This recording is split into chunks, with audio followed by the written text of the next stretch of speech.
Hello hi नमस्ते, तुमचं अपेक्षा रेसिपीजमध्ये स्वागत आहे। तर आज आपण बनवणार आहोत साबुदाणा खिचडी।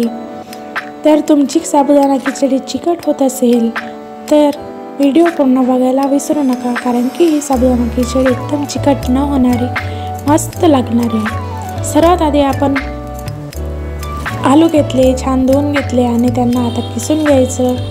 किसून झाले की त्यांना बारीक बारीक छान कापून घ्यायचे।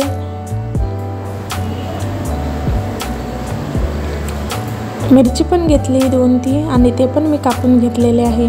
त्यानंतर एका साईडला मी तवा मांडलेला आहे, ते गरम केलेला आहे आणि त्याच्यावरती शेंगदाणे छान भाजून घेतलेले आहे। शेंगदाणे अशा प्रकारे छान भाजून झालेले आहे। त्यानंतर आपण त्याला ग्राइंड करायचं मिक्सरमध्ये, एकदम असं बारीक बारीक छान ग्राइंड करून घ्यायचं। बघा किती मस्त ग्राइंड झालेले आहे। त्यानंतर आपण गॅस ओपन करायचं, त्याच्यावर तेल ओतायचं। तेल आवश्यकतेनुसार किंवा तुम्ही त्याच्यात तूप पण घालू शकता, तुमच्या मर्जीनुसार तुम्ही तेल किंवा तूप वापरू शकता। मी तेल वापरलेलं आहे। त्यानंतर त्याच्यामध्ये थोडं जिरे घालायचे।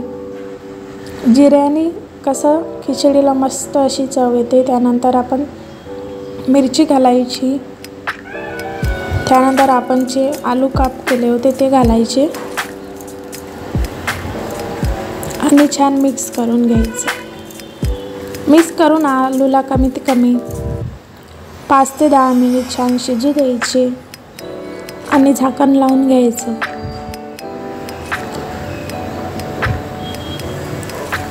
पाच ते 10 मिनिट झाले आहे। त्यानंतर आपण संध्या नमक घातलेला आहे आणि ते पण छान मिक्स करून घ्यायचं।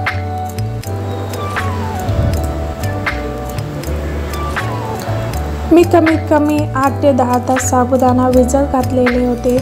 रात्रच भिजत घालून ठेवते, कारण की मला सकाळी टाईम मिळत नाही आणि लवकर डब्याला बनवायचे असते। त्यामुळे बघा किती मस्त बारीक आणि पाणी पण नाही त्याच्यामध्ये आणि एकदम मोकळं झालेलं आहे। जेव्हा तुम्ही रात्रभर भिजवून ठेवता त्यामुळे काय होतं ना, एकदम खिचडी अशी चिकट होत नाही, छान सेपरेट होतं। त्यानंतर आपण साबुदाणा घातलेला आहे आणि छान मिक्स करून घेतलेला आहे। त्यानंतर आपण शेंगदाणे जे बारीक करून घेतलेले होते त्याचं कूट घालायचं आणि मिक्स करून घ्यायचं। शेंगदाण्याचं कूट करून तुम्ही मिक्स करून घेतल्यानंतर काय होतं ना, साबुदाणा एकदम चिकट होत नाही आणि खायला पण चवीला मस्त लागते। त्यानंतर थोडेसे मी शेंगदाणे ठेवले होते ते वरतून गार्निशिंगसाठी टाकून घ्यायचं आणि मिक्स करून घ्यायचं। कमीत कमी मी 10 ते 15 मिनिट छान झाकण लावून शिजवून घेतलेलं आहे। बघा मस्त अशी आपली साबुदाणा खिचडी रेडी झाली आहे। एकदम चिकट नाही, खूप अशी सेपरेट आणि मस्त झालेली आहे बघा। तर एकदा या पद्धतीने नक्की ट्राय करा। रेसिपी आवडली असल्यास लाईक, शेअर आणि कमेंट करायला विसरू नका। धन्यवाद।